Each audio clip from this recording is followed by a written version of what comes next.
Marquis du Sautoy is arguably Britain's best-known mathematician.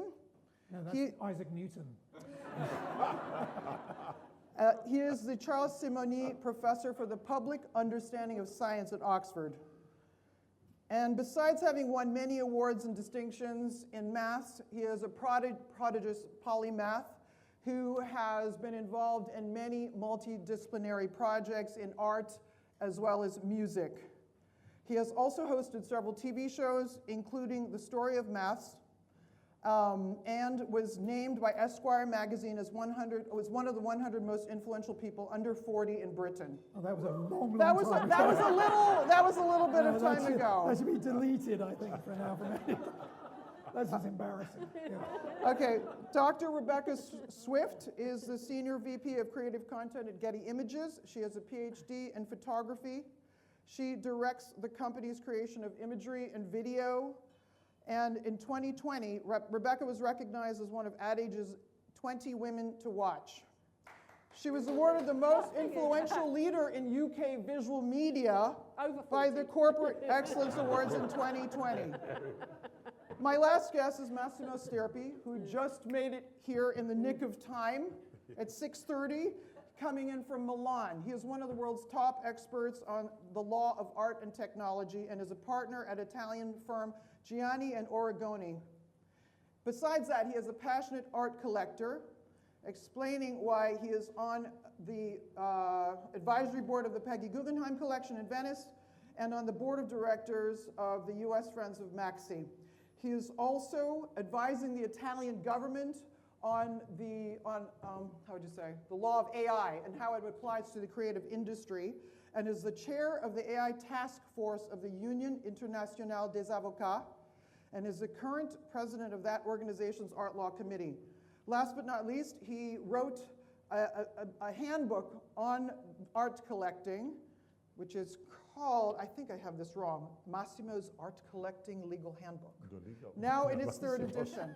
But tonight, we really have a jam-packed evening where, besides the state of technology in AI, as well as the commercialization of it, we're going to tackle some of the existential questions swirling around the topic.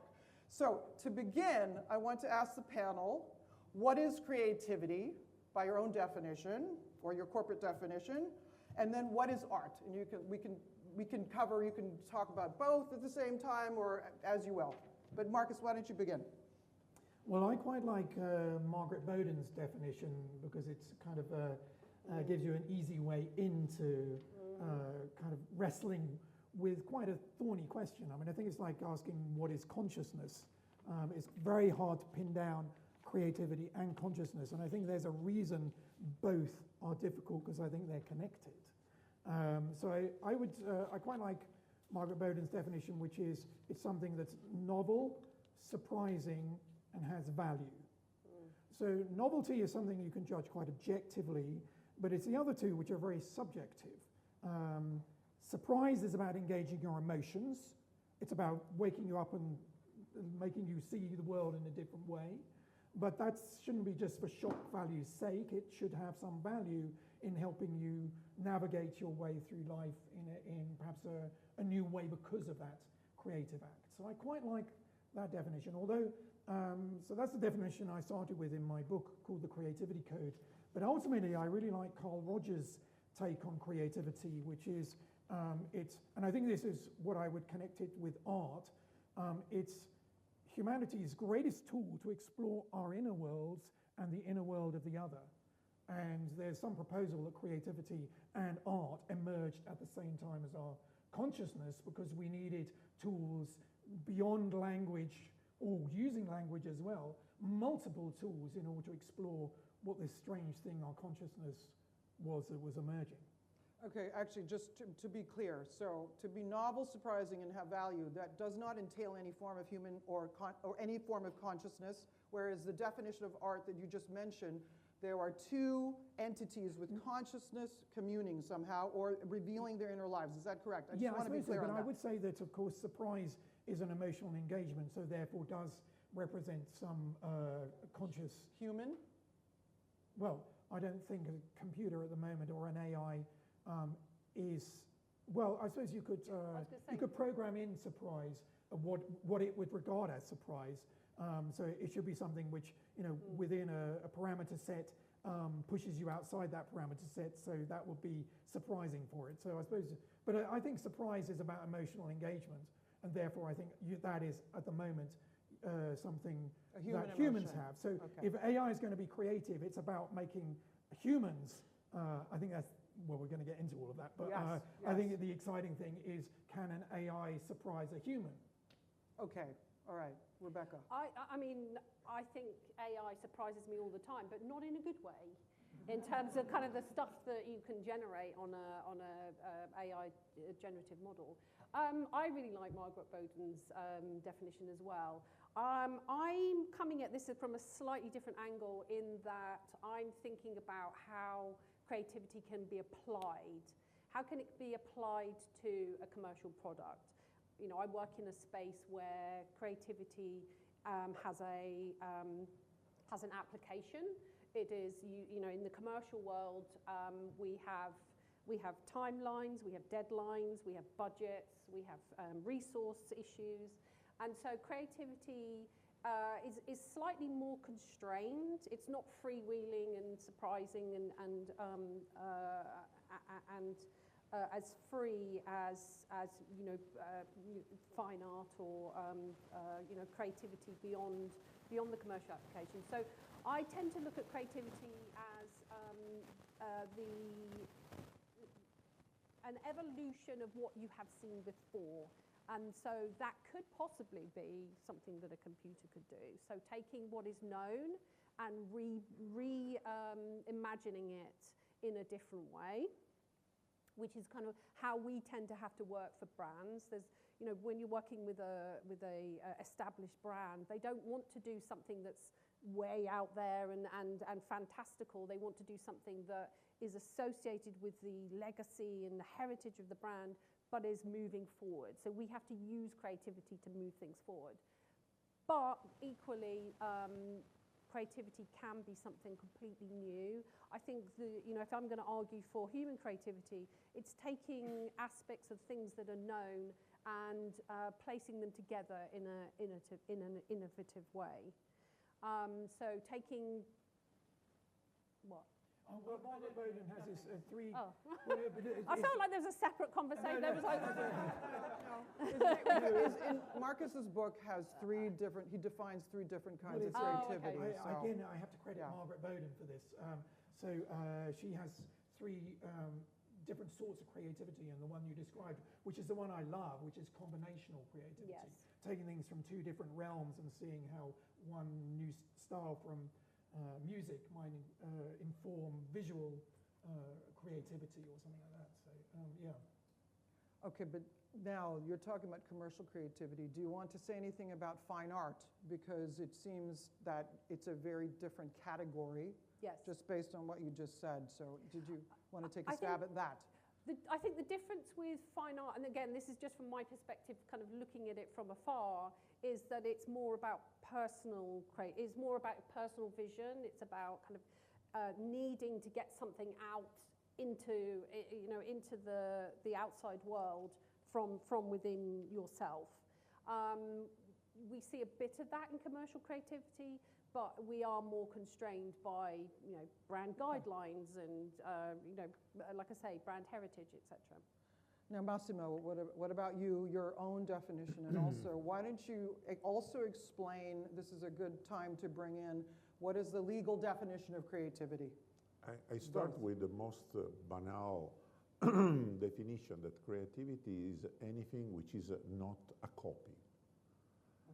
So this is already, the field, the basic starting point, because then we have all the level of creativity. Some of them were described, commercial creativity, artistic creativity, and also the definition changes according to the, let's say, the field where you are trying to apply this concept. For instance, if you go into copyright law, where there is a definition of creativity that has been the subject of endless discussion, And by the way, the concept of creativity sort of overlaps oftentimes with the concept of originality.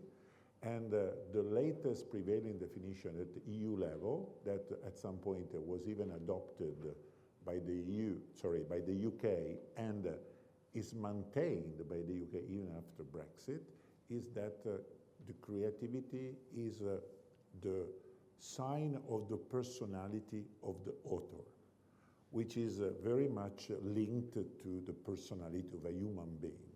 So this can help our future discussion, because when we are talking about can this be protected, cannot be this protected, if we start from something which is the expression of the personality of the author, that cuts out many possibilities. But if you want to just stay on the big concept of creativity, the mere fact that something is not a copy is already enough to define it somehow creative, because it's just something new, something that didn't exist exactly in an identical form before. Then, of course, you have all the level, little creativity, higher creativity, enormous creativity. By the way, do not make an immediate, let's say, substitution between the concept of creativity and the concept of art. Art is another planet. Is another planet. Creativity can be even how do you, arrange the table. Everything can be creative. Even how do you? Well, let's talk about art, because Exactly. the definition that you have cited is so base case, so threshold level. So how would you describe art? Art, we can devote the rest of the month to the discussion about art, because I had to tackle this point, because the Italian design law provides two criteria. One is it must be creative, something to enjoy protection, and must have artistic value. What does it mean, artistic value? There is no way to understand what artistic value means after Duchamp. Basically, the definition of art doesn't exist. The most prevailing definition of art is a sociological definition.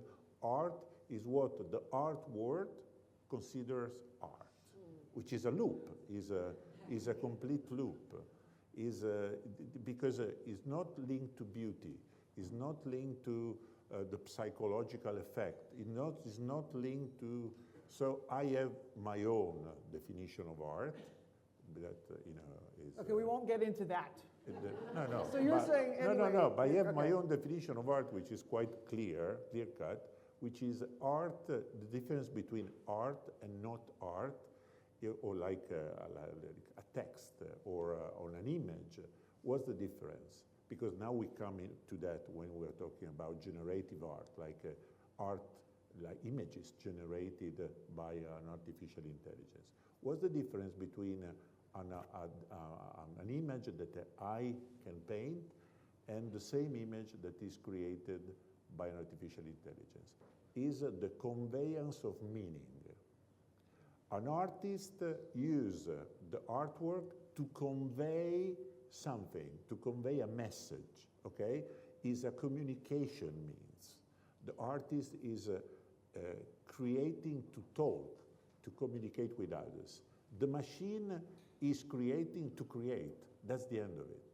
So whereas in the artistic activity, the meaning starts from the artist and goes out, in the generative art, actually is the viewer that has to add the meaning, that has to invent the meaning, because the meaning is not there. Oh, I don't think that Marcus necessarily would agree that you need to have the intentional mission of creating meaning in order for it to qualify as, well, according to your definition, it definitely could be creative without the intentionality. Sure. Can it also be art? And I also don't want to get bogged down into this whole too obscure discussion where it's going in a circle. But I mean, so you feel that art generated by AI cannot be art because there's a lack of intention to communicate. I make you an example. If now my phone falls and by following the clicker opens and make a photo, I'm not the author of this photo. No one is the author of this photo. If someone wants to find a message into the photo, it's you that are putting a message in the photo, not the photo that is trying to do anything. Okay, you know? then let's actually bring it directly into the next question, which is, what if you hurled the phone on the floor? You intended for it to be, for some kind of arbitrary image, some type of image which was within a certain range of possibilities to occur because of the phone dropping, then does that qualify? So Well, I think that's, that's what's so interesting about this word intention, is that I think you're seeing a collaboration. I think it's a wrong thing to divide the human and the AI and say, is the human being creative or the AI is being creative? It's a combination of the two, and the combination of a human and this new tool is taking us further down the route of art that we haven't seen before. And I think you're absolutely right. If you've got the intention to see what sort of image appears if I throw the phone on the floor, that is really interesting. And that's what we're using these new AI tools to do. We're saying, look, I couldn't do that. This has got access, it's deep into the data that I'm giving it. I could never see the things that are going on inside here. But let's throw this thing, and I wanted to create something out of its kind of wanderings around the digital world.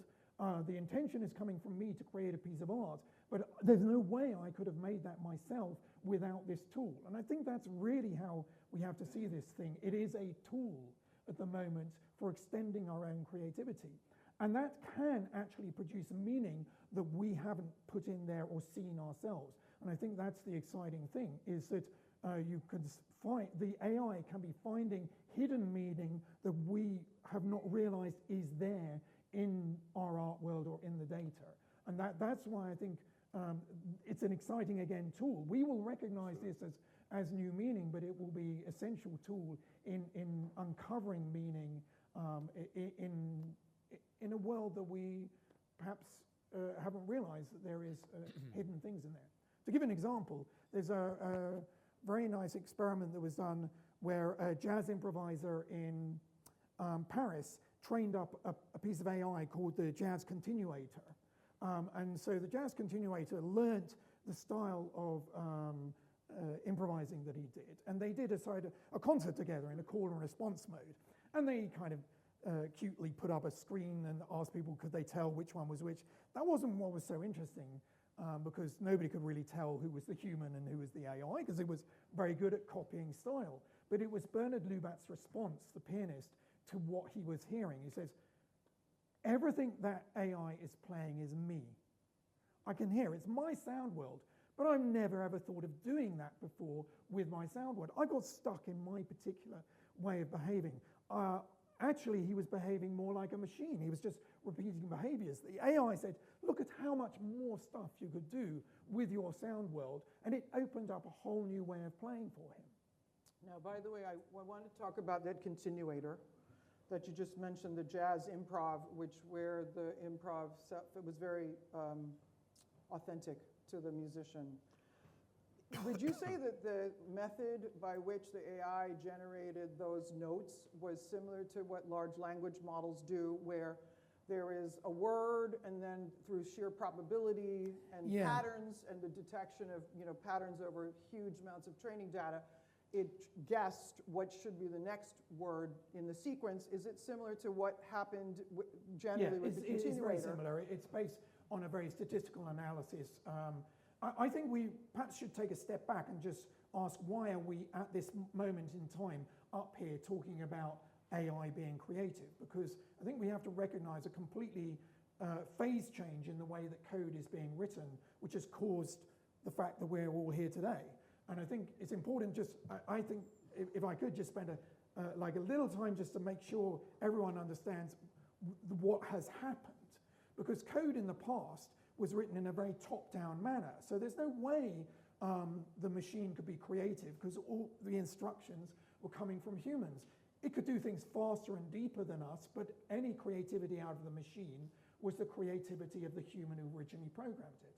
Actually, today is Ada Lovelace Day. I don't know if everyone knows that. So it's absolutely perfect that today is the day that we're meeting, because Ada Lovelace was the first person to have the idea that machines could be coded to do interesting things. She was taken to the analytic machine that Babbage had made to do calculations and said, I think this can do way more interesting things.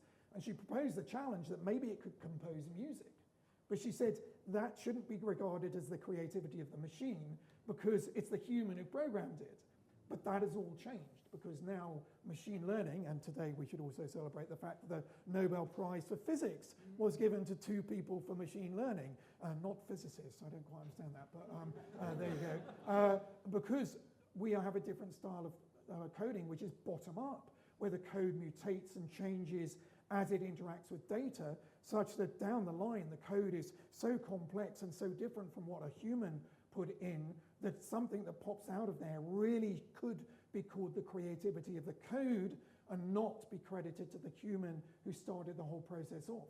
Picasso is a product of the DNA code of the parents, but you would never say, oh, it's the creativity of the parents that is being expressed by Picasso, because he was exposed to so much interaction with data, with the environment, with emotions, and that's what's happening with machine learning. The code is going off on its own and changing and mutating because of its explorations in the digital world. And that's why we're here today talking about the possibility that something creative could emerge from code and not from humans. Yes. Okay, so you Sorry about that. described, no, that was, no, I think that's huge. I think that how many variables can actually be in one of those algorithms? Well, this is the exciting thing, that actually the code is getting, we don't care about memories in computers anymore because we've got huge amounts of it. In the past, coders would pride themselves on being incredibly economic and beautiful with their code, and you absolutely understand why every single line was important and what it did. Nobody cares about that anymore. It's just like, just explode, and it has more and more layers as the neural networks kind of add another layer to deal with this thing which it got wrong, such that now there's absolutely no way you can understand why something as a code has made the decision it has. And that's why this thing is potentially dangerous, but potentially giving rise to, because we have something, you've probably heard of the Turing test. Can you tell whether a computer that you're talking to is a computer or a human? There's something called the Lovelace test, after Lovelace offered this challenge of whether a computer could produce music. And the Lovelace test is, can a piece of AI create a piece of art or music or something creative such that the human cannot explain how it did what it did. And I think we're starting to see that Lovelace test being passed, that there are things that we can't explain. And I would say there's a kind of subconscious emerging in this code that we actually don't understand how it's making its decisions. It can't articulate why it's making its decisions. Should we be scared of that? Because We I should think be that's- wary of that, yes, Okay, because that's why, I mean, EU law, you'll be able to tell us more than I can, but I understood that EU law was trying to put in place that a human should be able to explain why an AI has made the decision to deny this person this mortgage, to not offer a job to this person. But I think that's impossible. There's the AI, because it's like saying from the, we can't explain why we make our decisions. Yeah. Because then, you can't, looking at neuronal activity doesn't help. I mean, just to say, these algorithms can have billions of variables. Oh, yeah, sorry, even that a was the trillion. question you asked me. I mean, just try to wrap your head around that. The answer is 1 billion, sorry. No, but even, I was Yeah, reading, sorry. it could even have up to 1 trillion, so it's impossible to reverse engineer. Now, I want also, now getting back down to reality, oh my God. So I also want to, what is the current state of technology? I mean, what is the outer limit of what AI can produce in visual art or in the case, not commercial art, just visual art? I mean, from your experience and just basically stress testing Getty Images' own product, for example. Yeah, and it's interesting listening to Marcus and his enthusiasm for mathematicians taking over the world with their AI machines, because I think what we're finding in terms of testing, you know, and I'm only testing AI Gen in the visual world. And there are massive limitations. And it's really interesting how AI is being presented almost like it's like a new religion. In the years to come, in the afterlife, AI is going to be amazing. I attend a lot of AI conferences, and they always talk about how AI right now is the worst it will be, and in the future it's going to be really amazing. But what's actually happening is that the conversation around AI and the fact that computers can replace artists and musicians and photographers and filmmakers is that the narrative within this industry is starting to kind of downplay the creativity of humans because of the amount of media coverage, both on social media and mainstream media, of how amazing AI is and the amount of money that is going into AI tech right now, the amount of investment that's going to these, you know, companies that didn't even exist a few years ago. The conversation around, you know, should my children be studying creative subjects? Should art be as important in schools? You know, and it's having a knock-on effect. And I think that's where the concern for me lies, because AI cannot replace photography, for example. It can to a certain degree. You can you can create an image and you can upscale it, and you can do a ton of work on it to make it work for an art piece or for an ad campaign. But the hours that you have to put in working on a computer is pretty much the same as if you just went out and shot it.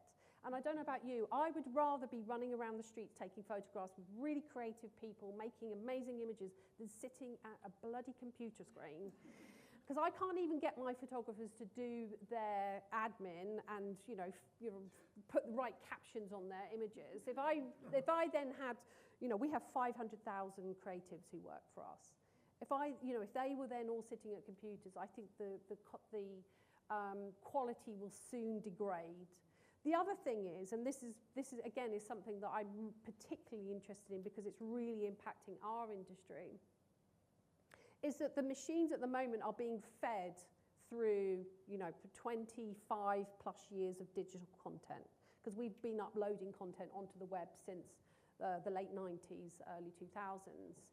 And a lot of those AI models, as we know, are just scraping all of our data and all of our imagery and putting it into their models.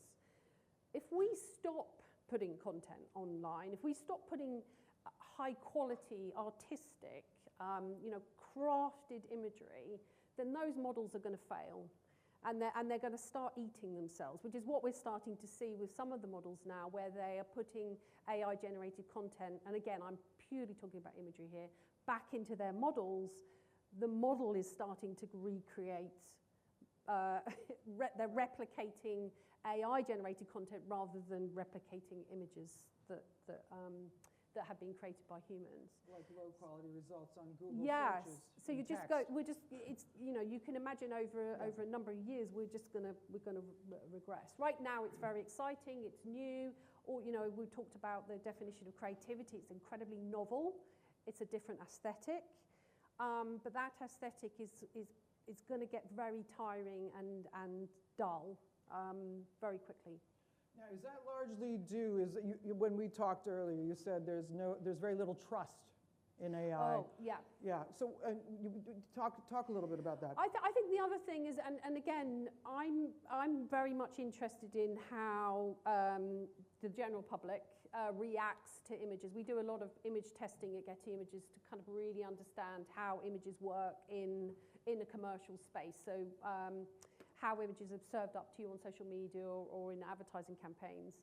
And what has happened in less than a year in that consumer testing, we've been doing that consistently, is that instead of your grandparents, your parents, your kids, instead of coming to imagery with a sense of trust, that what I am looking at is real and authentic and has been created in the real world, people are coming to imagery with a sense of distrust, because they've seen the media, they've seen the deep fakes online. We've all seen the Pope in his puffy jacket and Donald Trump wading through the flood water with a kitten on his head or whatever it was. The recent images, I don't know if people have seen that. And so what's that doing? Again, that's turning our minds to distrusting the content that we're seeing, and that's not good for the media. We're working in the news space. We're now having to, justify the content that we're taking, prove that that has had no AI interaction whatsoever. We're having to think about how we label our content so that it is really clear to people that it's content that has been created in the real world and not from an AI generative machine. And we're having to create a ton of extra images of behind the scenes of how we create the content that we do. So we're having to, it's great sitting at your computer making images. I'm out there, I'm not only creating images, but I'm also having to create images of the images to prove that they're real images and they haven't been made by a computer. So it's creating all these other issues around this notion of trust, which I find, again, is all pretty new. Yeah, so Massimo, I mean, what kind of legal safeguards would assist with being able to detect the authenticity of an image and let's start with that, and then we'll get into copyright protection for AI-generated images. First of all, you have already, for text, you have already tools that are able to detect with a precision of 99.9% if a text has been written by a human or by an artificial intelligence. And that's a major change, because you know that one of the first user case was for young student to have essays and whatever that they had to do at home to be written by AI, and they were submitting these. Now schools that used to do that at a higher level, maybe for university thesis or something like that, they go through scanning. Before it was done for finding plagiarism of existing text, so you were copying. Now they can check also if you were not copying, but actually if you use the AI to write your own text. I was speaking to the top, let's say, system that does this. Is a company called copyleaks.com that do this, and I asked, can you do the same for images?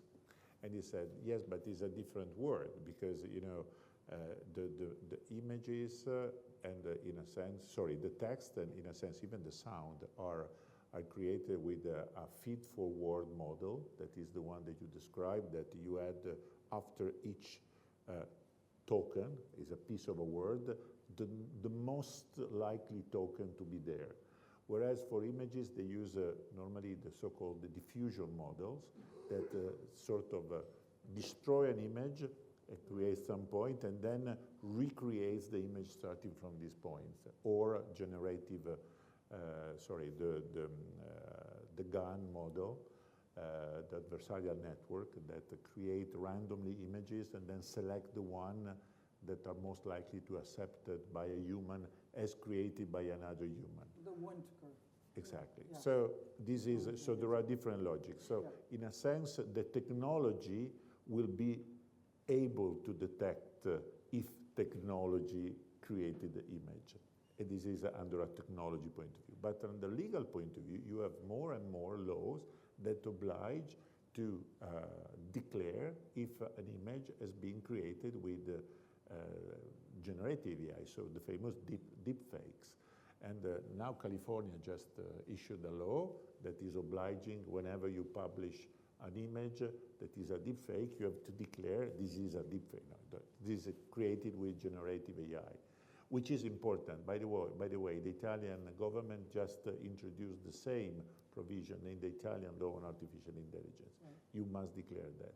And so there is, but the problem that what you were describing is not only a problem for the artistic world or for the advertisement world. Imagine legally, until recently, when you brought evidence in court, which was a photo, that was the the king evidence, because the photo, how can you challenge a photo? Now you can just say, you find a photo of this doing that, it can be generated with generative AI. So it's completely unreliable.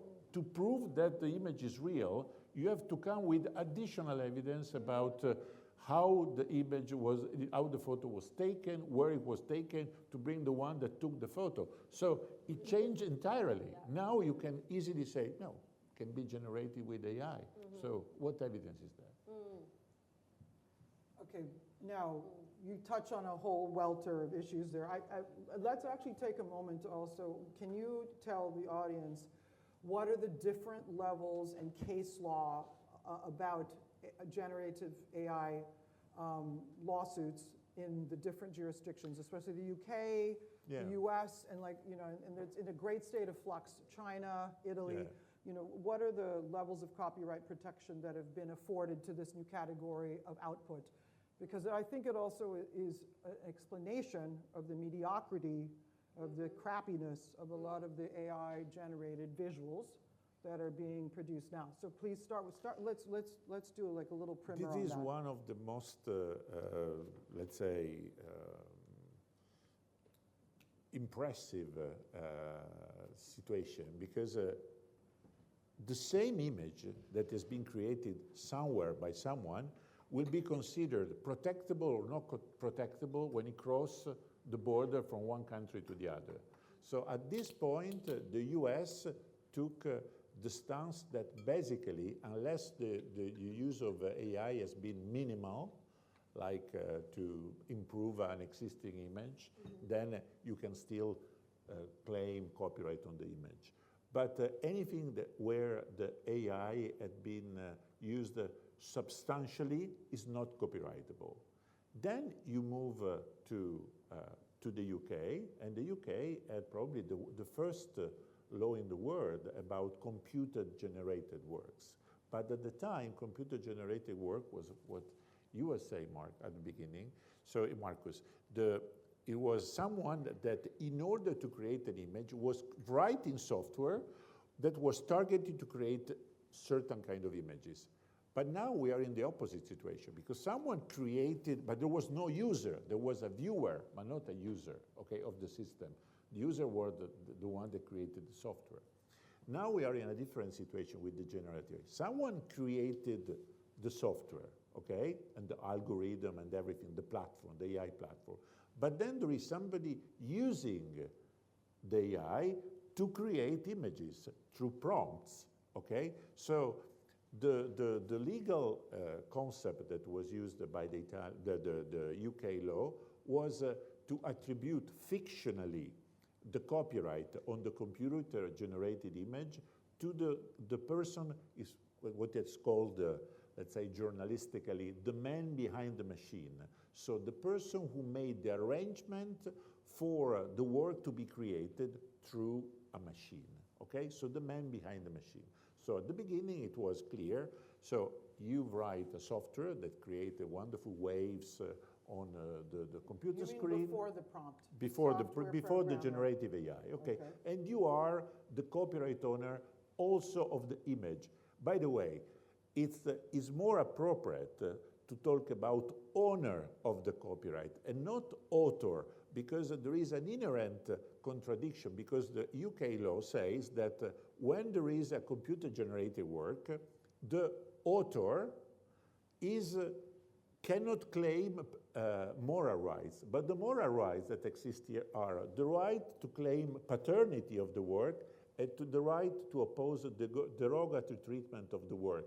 But if you cannot claim paternity, how can you be the author if you cannot claim paternity? You are not the author. You are actually the owner of the copyright, which is a different concept. You know, I made the effort and I'm the owner of the copyright, okay?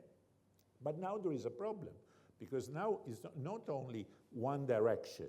You know, I create the software creates the wonderful waves on my computer screen. But now there is, on the other side, a user that put prompts and create images.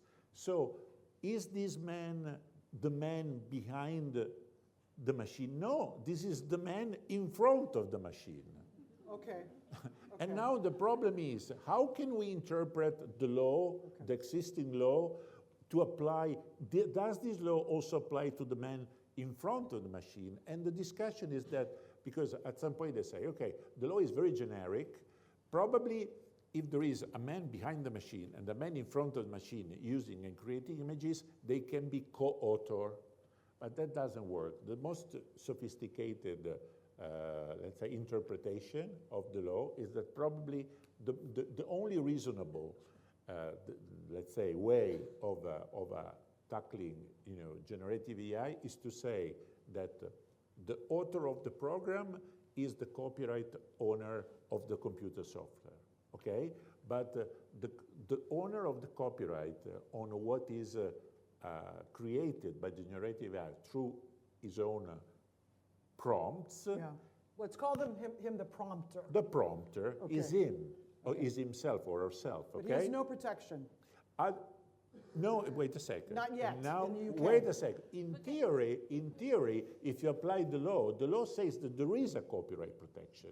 The copyright protection certainly exists in I create the software create an image, there is copyright protection. Now the question is, can I apply the same rule that there is copyright protection also if someone is using an existing copyright through prompts? Okay, probably the response is yes. The very interesting argument that I just read about that is that if you grant copyright to the creator of the software, not only on the software, but on the outputs of the software, he will enjoy double copyright. There will be a duplication of copyright, which makes no sense. He is like, and the example is very good, again, the photographic machine, the camera. Do you think that a Nikon is the owner of the copyright on the photo that you take with the Nikon camera?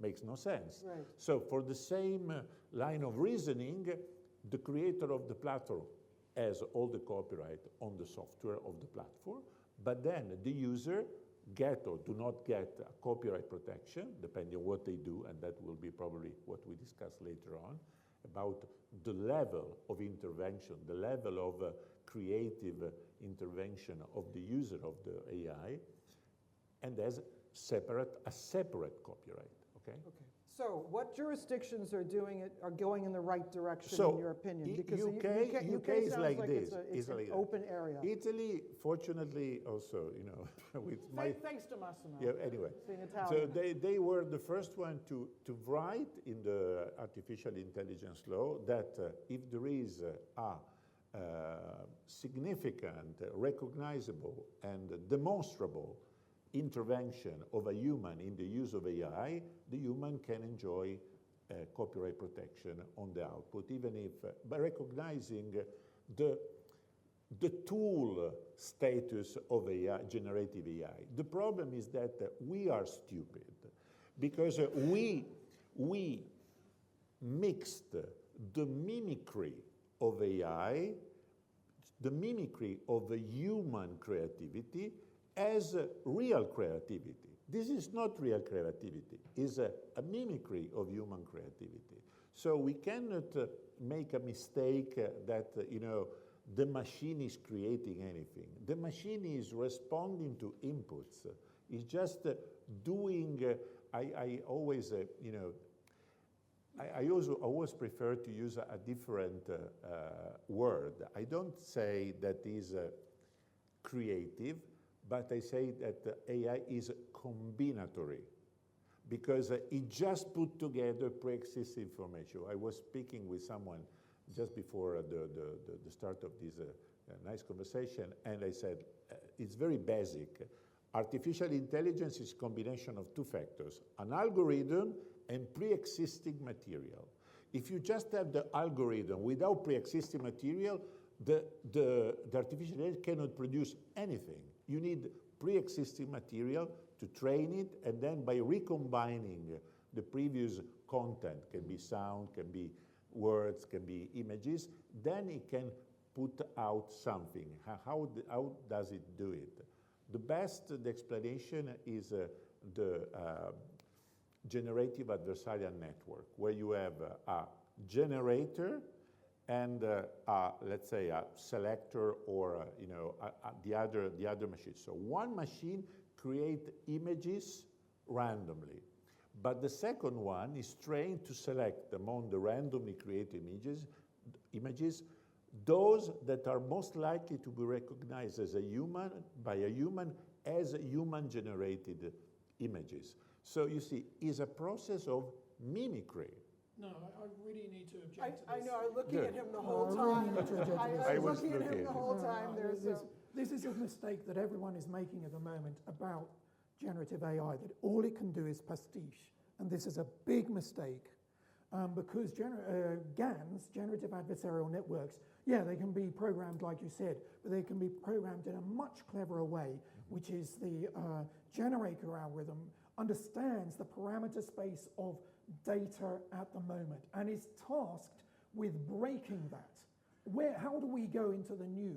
We learn on the data of the past and the art of the past. Picasso learned how to be a mimic style fantastically.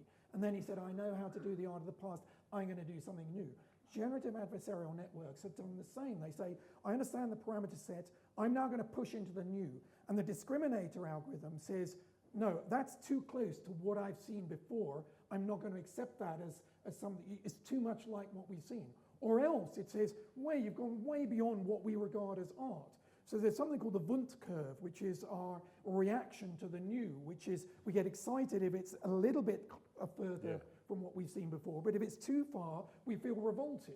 The GANs are able to judge, and it's absolutely how creative people work. They say, okay, I'm going to try something new, and they go, no, I don't like that, it's too samey, it's too same. So I think GANs have produced actually an art which we can now recognize as uniquely the art of AI.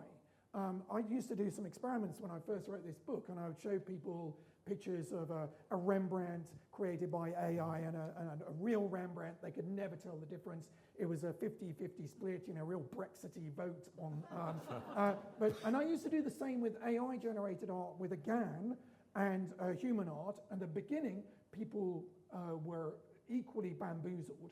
But now they're learning, they've seen enough AI art to recognize the style. It's the style of that portrait that it's kind of this fuzziness to it. It's kind of got and that was producing something we now, you might not like it, but that's not the point.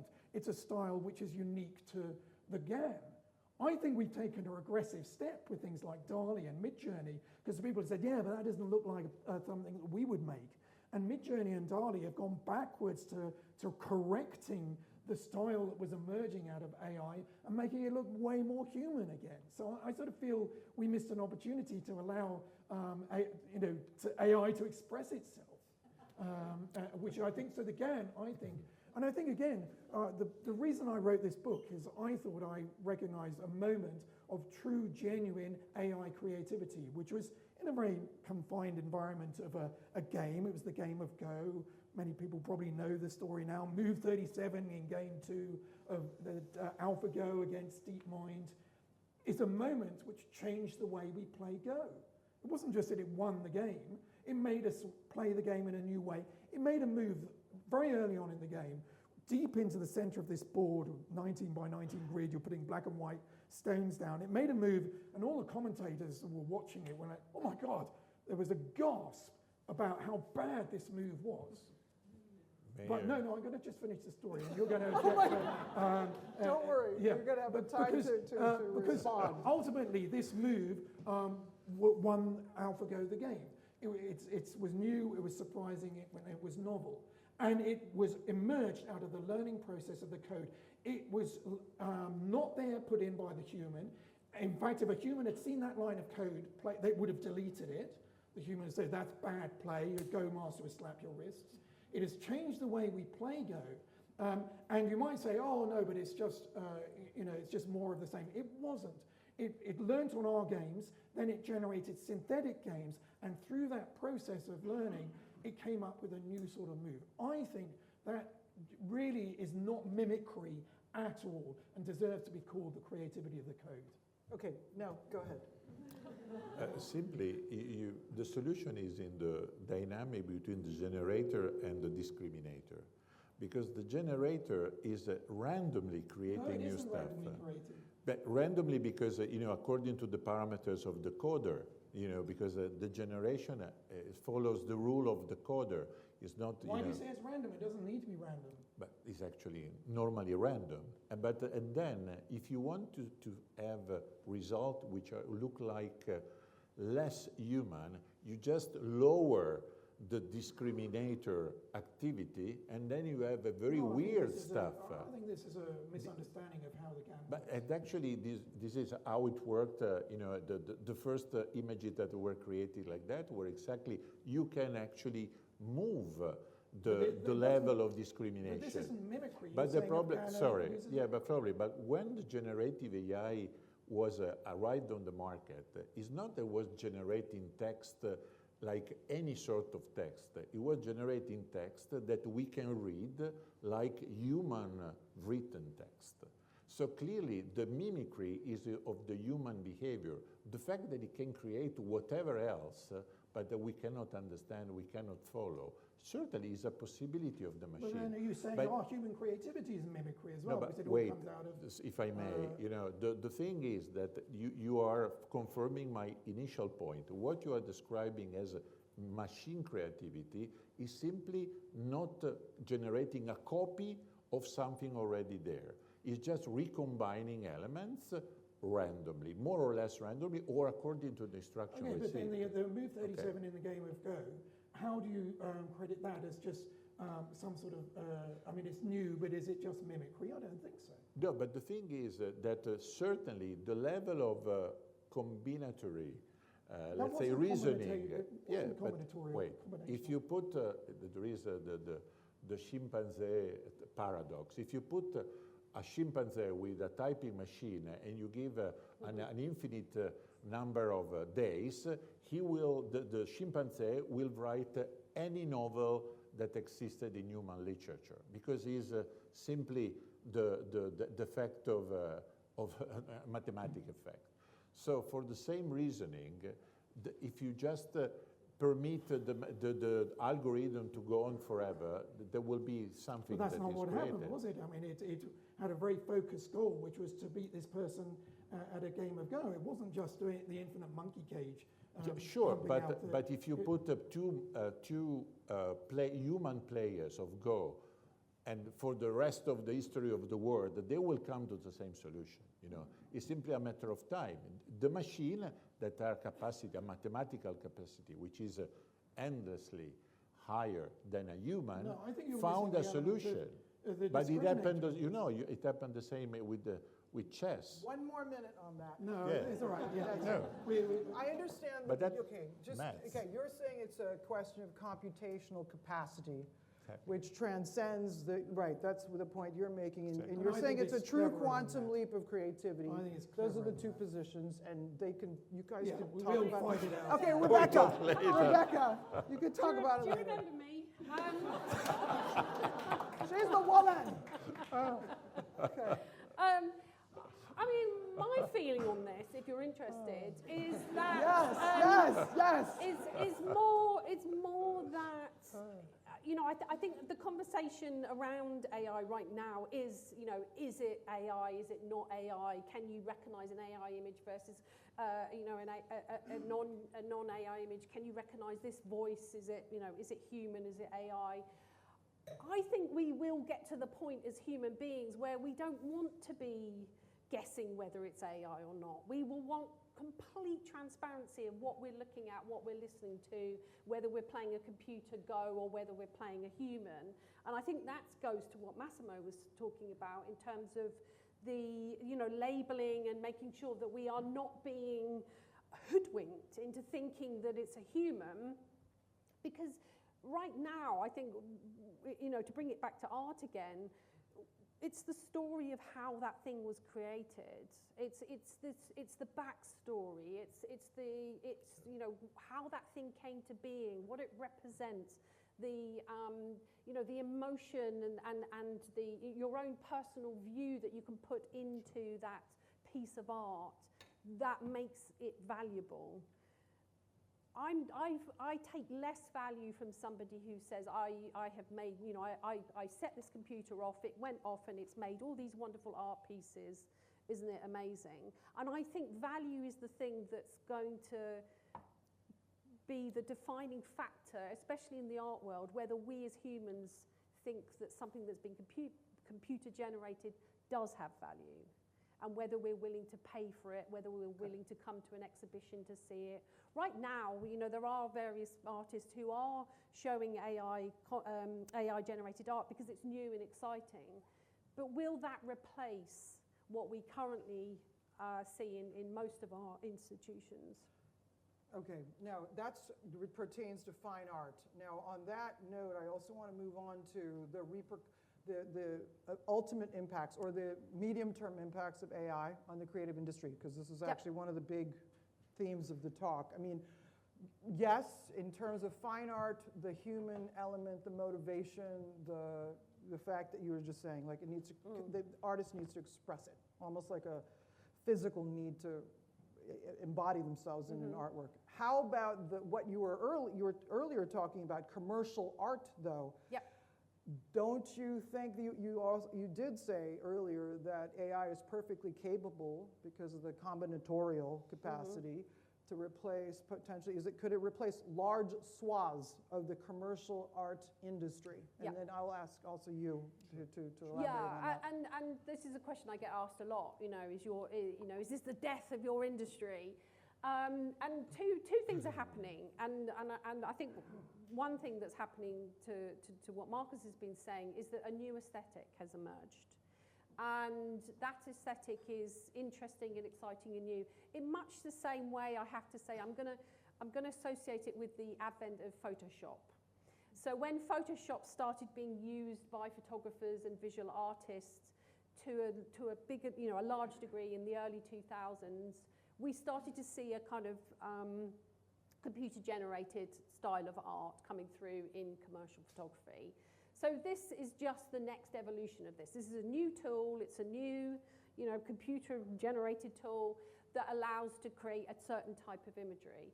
But what's also happened since the early 2000s, when Photoshop became the industry standard or the industry tool that we all use for retouching and manipulating images, is we've seen this massive shift towards authenticity.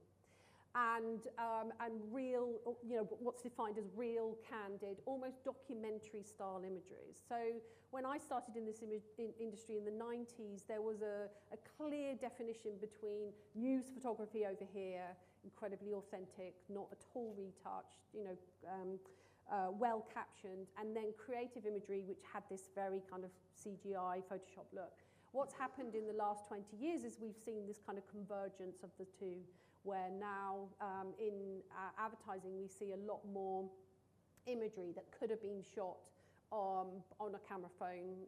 UGC is a big word in our industry. Must have been created by a user. And what we're actually seeing is that we're seeing a shift towards going back to analog photography. I never imagined in my life, when we gave up analog photography in the 1990s, that we would be back in analog photography in 2024. And that really is a reaction to what is happening in the AI world. So you've got this absolute massive content that's being split onto the internet. You see, you know, seeing on social media, and you know, if I can just use Adobe as an example, because they do have a photo site where they share content. They opened up their platform to AI-generated content earlier this year.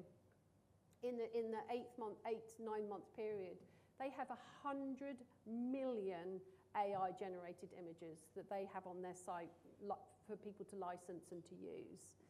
And that took them nearly 20 years to get that number of images in from photography and filmmakers and illustrators who were working in another way. And now they've just got this absolute landfill of very similar kind of looking content. So yeah, I think what's happening in our industry is this kind of desire to really appreciate the art and craft of photography. almost kind of regressing back to the 1990s and that style of art photography that was starting to be seen in the commercial world. And it's really interesting, working with students who are, doing their first degree in photography. They all want to be film photographers. I don't know where the money's all going to come from, probably from the parents, paying for all that, doing the developing, but they want to learn the craft of photography. And I think that's really interesting. If you wander through Covent Garden, Fuji now have a film shop right in the heart of Covent Garden. I think Leica announced this year that they'd had a 900% increase in sales of film cameras. So you were seeing these kind of two trends going off in different directions. Will people be able to make a living, though? I mean, there's no doubt that there's a striving, there's a longing for authenticity, definitely in the art world. But you're not going to. That was my second point. You just reminded me. Thank you, Joanne. Okay. So the second point is that that's what people will pay for. They will pay for that. Whereas what's happening in the AI Gen world is that there's an excitement about doing it, playing with it, creating content, but there is an expectation that it's free. So when Midjourney brought in subscriptions, when these kind of these big models that are open AI, when they start charging, you see a drop in usage. And if anyone kind of follows kind of the Google search trends, that we've seen as these models have started charging, that there's been less, the interest in them has gone down. So there's this expectation that level of imagery is free, it's cheap, it's commoditized. But it's also why it's mediocre and not very good. Will that change with better copyright protection? Actually, there it's you have two kinds of copyright. There is, let's say,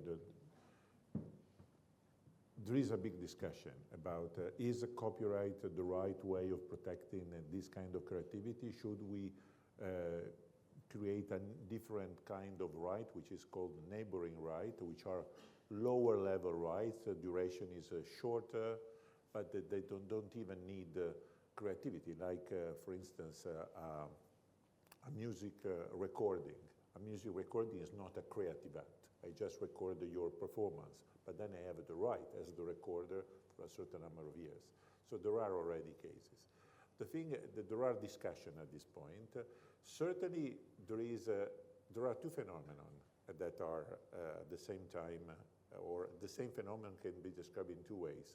On the one hand, you have the democratization of creation, because if you are not very good to draw, you don't try to draw. But now you can prompt a machine to draw for you. And probably maybe the drawing will be beautiful. It's the drawing that you would have hoped to be able to do with your own hands, but you were not able. So in a sense, anybody can be more creative, it's like an augmented creation. The human can become an augmented creator. That's on the one, so democratization. But on the other hand, you have inflation. Is a copyright inflation, because if it took like a week to create one image, now you can just continue push the button, and at every pushing of the button, you have 4 new images. You can have millions of images that cost basically nothing. So what that it generates? Probably it generates a debt valley. What's a debt valley? Is an economic concept where you have basically value at the very low level, people that are unable to use the technology, and at the top level, you have people that are super good at using technology, like the most important artists in the world are already using AI, of course, for their own purposes, and to create things that were impossible to create. At the Venice Biennale, the best show was this French artist that created everything with AI. It was unbelievable because there was a human mind using that. And in the middle, that's the debt valley, in the middle, there is no value. Okay, that's so a really the average interesting image created with AI has basically is a commodity, has almost no value.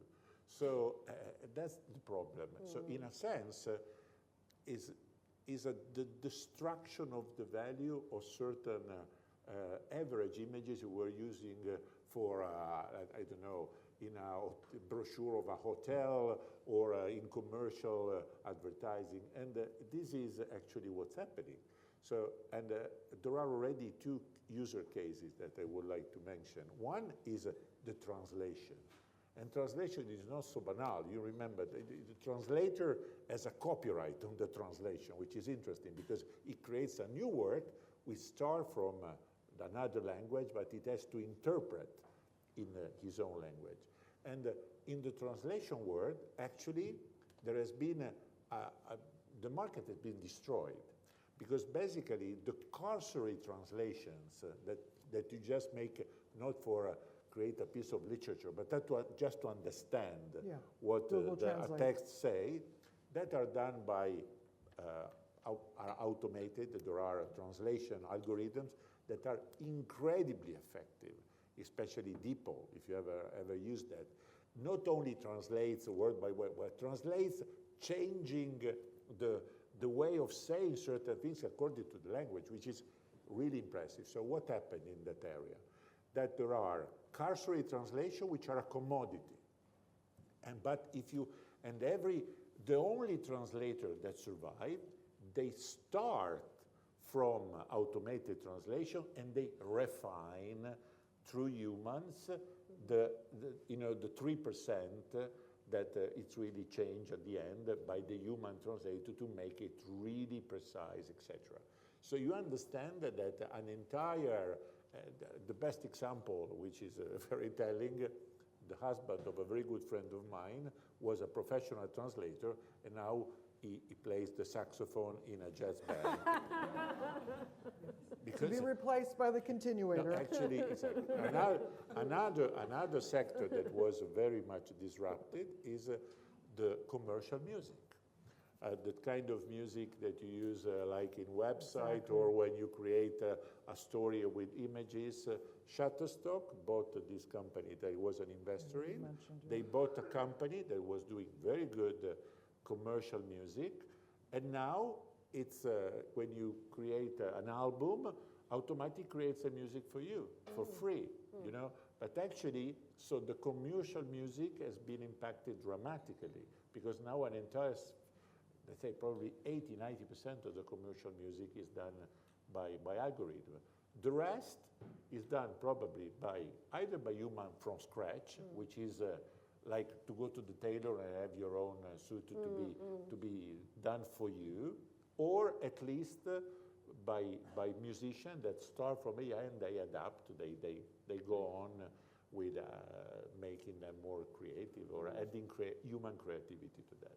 So these are two sectors that are quite So you're saying that there will be a two-tier premium pricing model where humans will refine and perfect and inject some personality or stylishness to it, but for in the main, the middle part of the market is going to be eventually devastated. Most probably. Pretty much, yeah. Marcus, do you agree? I agree with that. Okay. Certainly in the music world, I've seen that. You know, like for example, music for computer games would be a staple for Generate, but that's so easily and better done by an AI because the AI can adapt and change according to the game players, so it makes a bespoke score for the way that you play. Exactly. You could never get a human composing that amount of variability. So there are amazing advantages. I think it all sounds a bit negative, and I think we need to celebrate some of the positive, which is this is a great new tool for doing new things. It doesn't mean that it's replaced. It's just like photography. Everyone said, oh my God, portraiture will be out the window. That hasn't stopped. People still love painting, but it's added a new thing that you can do. Absolutely. And I think, you've got new artists. The prompter, most people write terrible prompts and the images are crap. Sure. But there are a few people who are real skilled. I mean, I tried to do it, and I can't make Midjourney do something interesting. Sure. But I know that there are people who know, they're poets of Midjourney. They know how to write text, which will pull out something really genuinely interesting. There are data curators, the people who are taking the algorithms in a completely new way because they're giving really interesting data. I think there's really interesting new possibilities, and it's about the collaboration, the chance that something can just offer you something new, which you bounce off exactly. You then take that and make it something your own. Okay, wow. We only got through about 60% of the question outline, but at this point, I would like to take some questions from the audience. So, and I will take 3 at a time, and then the panelists will decide. No, please wait for the mic. Sorry, I'll choose someone in the back, because we'll take 3 questions. Who's in the back? This gentleman first, please. There in the, oh.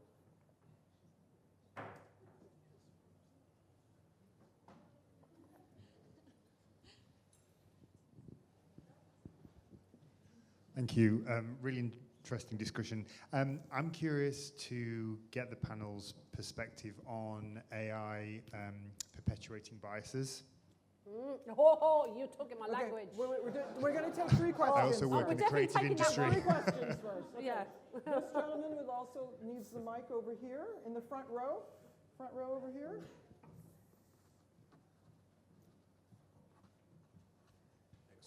Thanks so much for the discussion. I have a question for Massimo. You mentioned the UK Corporate Act, Section 9, paragraph 3 on computer-generated works, right? It's an unicum, right? Yes. It has been then implemented by other common law jurisdictions such as India, but I mean, UK. Sure. But that provision has not really attracted the litigation here. We have just one case, which was not even an AI-related case.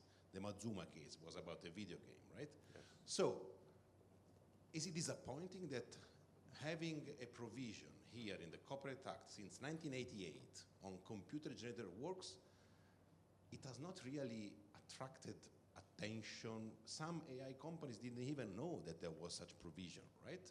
So is it really necessary to have it, considering this lack of litigation, this lack of discussion? Okay, there was a 3rd question. No? Yes, No 3rd here, question? here, There was, yes. You've spoken a lot about how AI replicates, specific prompts and, artistic styles or whatever. Are we getting to a point where an AI model might have very independent styles of its own, to the point where people might start commissioning art or pieces from an AI because of its own specific style? Okay, so Rebecca, please answer actually, I think we have enough time to address all the questions, most likely. Biases, please. Yeah, I think, this is a space that I'm very much involved in, and I think, and again, I think if you follow kind of the advertising world and how AI is being used in advertising, in many instances it's being used to kind of say, oh, look how awful AI is and how incredibly biased and kind of stereotypical the content that you get out of it is. And the reason for that is because, as I said earlier, it's trained on 20, 25 years worth of digital content. And what has happened in the last, I'd say probably less than, probably 8 years, is that we've all woken up to stereotypes and how stereotypes create biases and how they create discrimination, and especially around depiction of women, the depiction of the LGBT community, the depiction of black and brown people. And so, what we're having to do with AI is kind of keep feeding the machine almost with content that is representative of different identity groups, and you're fighting 25 years of biased behavior by human beings, by brands, by advertising and the media. And unless we continue to add, and this goes back to, I'll keep beating the drum, unless we keep continuing to put quality into AI, we're always going to get Garbage in, garbage out, you're bias saying. and old stereotypes coming out.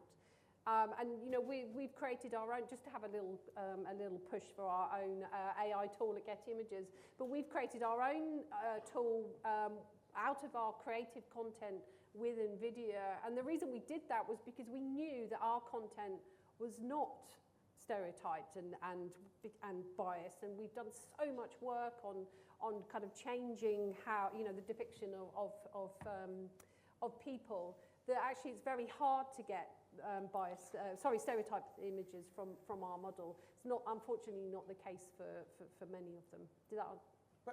By the way, just a pump for your product. Yes. I looked it up. It's £12 for 100 image generations, which is, think about how inexpensive that is. Everybody try that.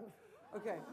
Now the legal question, there is section 9. Yes, 9. Yeah, but yeah. also, let's re-articulate this gentleman's question. Why Yeah, has there been sure. so little utilization Yeah. of this law? And also, what is the section 9 in brief? Okay, the Section 9 of the Copyright Act, which is 1988, if I'm not wrong, it's so very, very old, yeah. old. At the time, it was, it talks about who's the author, and say in case of text, images, or music, other works being computer generated, the author is supposed to be the person who made the arrangement for the software to be created, to create the, in the end, Right. not the software, the machine that created the work, okay? Made the arrangement for the machine that created the work.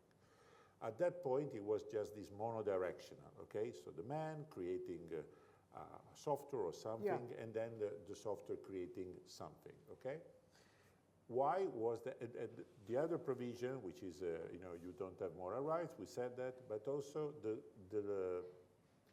duration of the protection is 50 years from the date of creation of the work, okay?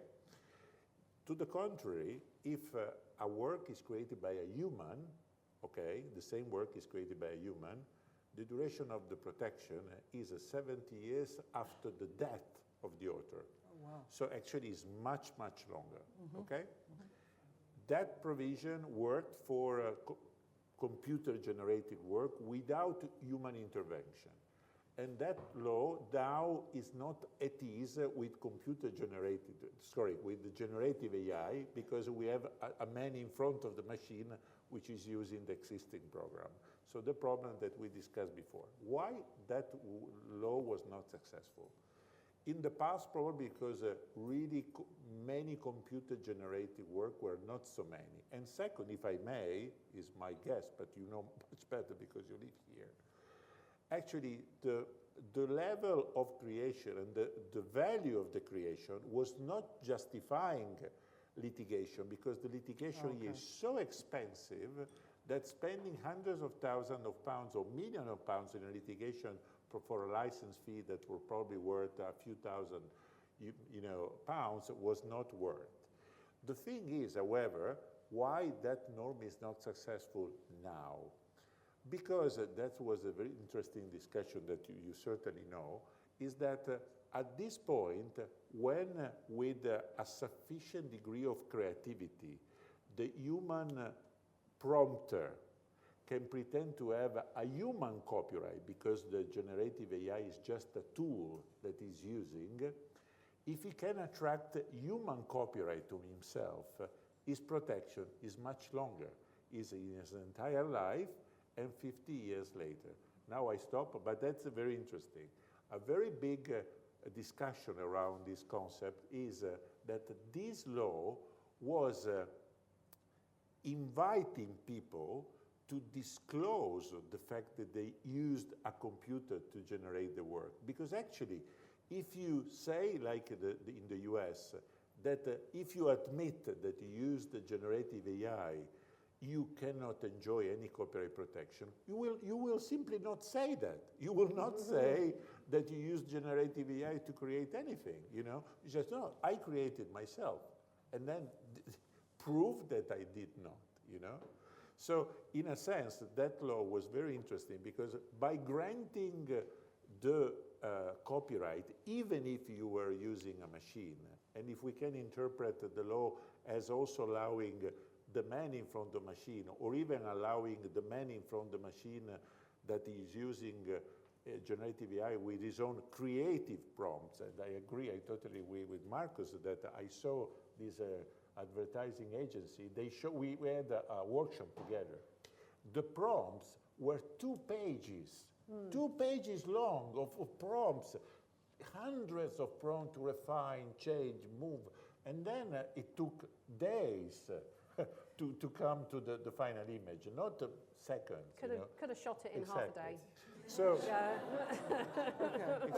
Okay, all right, so now, and then the last question is it? I'll take the last question. Yeah, that's very you, that question. I think this is... no, there was actually the question about bias, but Oh, I No, don't she know already, that one. no, okay, she don't already be biased, asked okay, that. We- sorry. No, and this will definitely be the last question. Go ahead. Yeah, because I think Marcus. this is really, because I think that's most people's impression that all we're getting is pastiche and, I get my portrait done like Van Gogh would have done it. And I think there's a real possibility which is being underexplored, which is what is the unique style of the AI? And I think this goes to the heart of the definition I gave at the beginning by Carl Rogers of creativity. It's an amazing tool, creativity, to understand the mind of the other. And we have a new mind emerging that we do not quite understand its biases, its way it's thinking, the decisions it's making. And I think asking it to be creative in its own way, not being asked, I want it to look more realistic so DALL-E corrects the things. I think there's a real possibility to understand a lot more about how the code is working. And we need these tools because they're running our lives. So I think there's a really interesting allowing it to be more creative.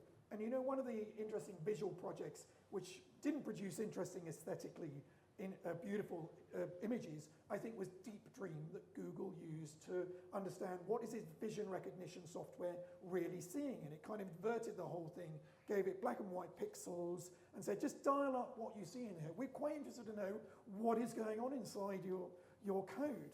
And it started producing a very different visual world than we've ever seen before. And it was its kind of own internal world. To the extent that we were able to pick up biases that people did not realize was in the training data. For example, it started producing images of dumbbells, but the dumbbells were always held by an arm. It thought that a dumbbell was an extension of human anatomy. Because it had only been given images of men and women holding dumbbells. It had never been given an image on its own. So by asking it to be, what do you see in this? Like looking up at the clouds, what do you see? We understood something deep about how the code worked and picked up biases. So I think actually exploring the creativity of code goes to the heart of what Carl Rogers said we produce creativity to do, which was understand our inner world and the mind of the other. We have a new mind emerging. This is going to be a powerful tool to understand what's going on.